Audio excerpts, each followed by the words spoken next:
It's 100% something going on. And Petrie, back in the late 1800s, was scratching his head looking at this stuff, and he goes, there must have been a weight of 2 or 3 tons on one. Like he sort of said it was a jeweled tube of bronze that did this.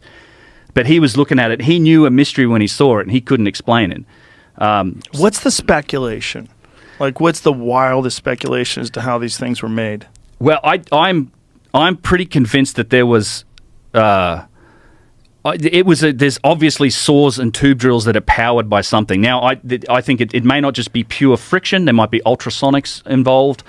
One of the whole interesting things I like about this space is it's like, and this has to do with even like the energy stuff that Randall was talking about that he's coming to talk about as well.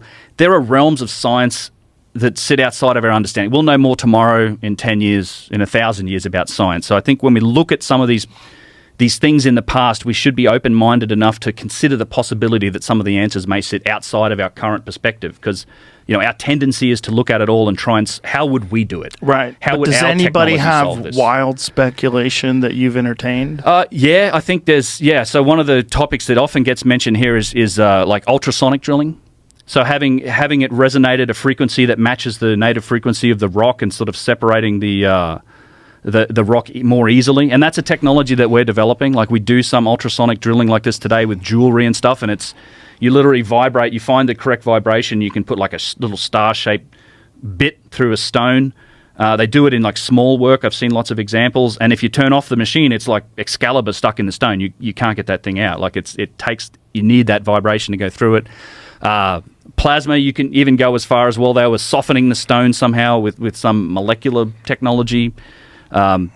Speculation like that. I would also say that some of these examples of technology and machining extend way up to these massive objects. Like, you have 1,000-ton single-piece objects that also exhibit some of these signs of precision engineering. So you might be talking about some truly giant machines that made them. Giant columns and statues and things like that. And what do conventional archaeologists say when they're confronted by all of this data, the pottery, the vases, this stuff that you're looking at here? What do they say? Well, you either just get a denial and they won't address it, and you get dismissed as just being ridiculous pseudo archaeology fantasy theory type thing, or in the case of the tube drills, for example, they will, and it's a funny story, because they will argue that, no, it's not spiral. The grooves on that thing aren't spiral. And in fact, in the textbook, this is what Chris Dunn found out. In the textbook where they do try to address the engineering with that tube drill, they took the photo of the tube drill and they just tilted it, just a little bit. So when you look at it on the page, the lines look horizontal. It's literally in the textbook. They fucked with it in the textbook? Yeah. Why would they do that? They altered the photo because if you admit that tube has a spiral groove on it, now you're admitting that they're cutting into that granite at a ridiculous rate, and you can't do any of that stuff with any of the primitive tools. It has this flow-on effect that just knocks over this house of cards that says all this stuff was built with primitive technology, and our whole concept of the ancient Egyptians is off. Now, I don't think I think the dynastic Egyptians, they used primitive tools. I think they just inherited a lot of stuff that's potentially a lot older. And the proof's in the puddings with these vases, for example. That stuff, those things disappear from dynastic Egypt after the third, fourth dynasty. They don't make them anymore. They make alabaster vases. Is that a tool? What is that? That's a fantastic example of what I would call an out-of-place artifact. It's a hollow tube of lapis lazuli, which, by the way, there's no quarries for lapis in Egypt. The closest one's probably in Afghanistan. Came from Gebel Tariq, found in a pre-dynastic site. It's hollowed. It's perfectly made. This is a very difficult thing to achieve, even with modern machinery. And it's displayed in a cabinet next to what? Bone and beads. Right? And what is that? What is that supposed to be? That tube? It's something decorative, I assume. It has a gold sheath, but it's a hollow tube. I actually have pictures of it from the end on, not probably in the ones you have, Jamie, but yeah, hollow tube. It's an out-of-place artifact. Like these things from hard stone, and these are more examples. Rock crystal, obsidian gourds and vases that show just perfect, just very high degrees of sophistication. You should mention the pre-dynastic, the statue faces and the symmetry. How can you possibly do that by hand? This will wow you. Yeah. So there's a whole category of aspects to the discussion around ancient technology, right?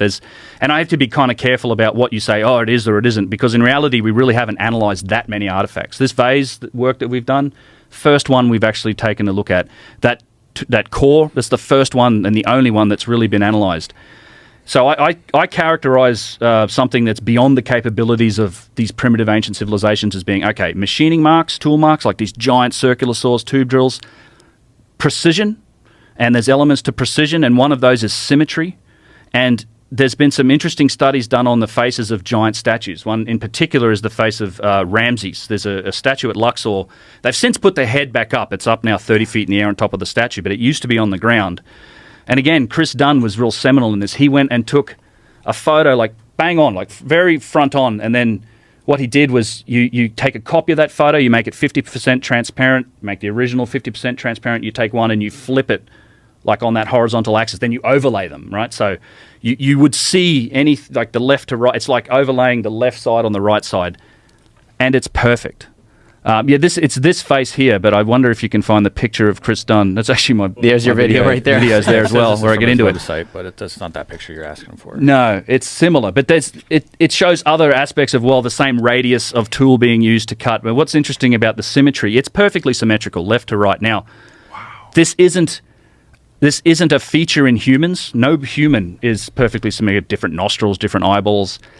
It's also not something that is done in artwork. So, people often say, well, Michelangelo, he carved David. It's a beautiful statue. I've seen it. It's incredible. But it's human. It's not symmetrical. Symmetrical is, you can't achieve that degree of symmetry just by eyeballing it and doing it by hand.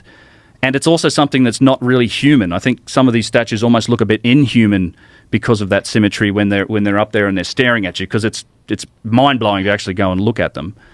But it's the other aspect is the most efficient way to create that would be to say, well, if you were going to design it in a computer, it's like, well, I'm going to create half this face in a program and map it out, and then I'm just going to reverse it and say, well, that's the other half. It's literally the most efficient way to do it, and that's kind of what we're seeing in some of these statues. Go back to that image, please. It's virtual perfection. And what's the explanation for this that modern archaeologists use?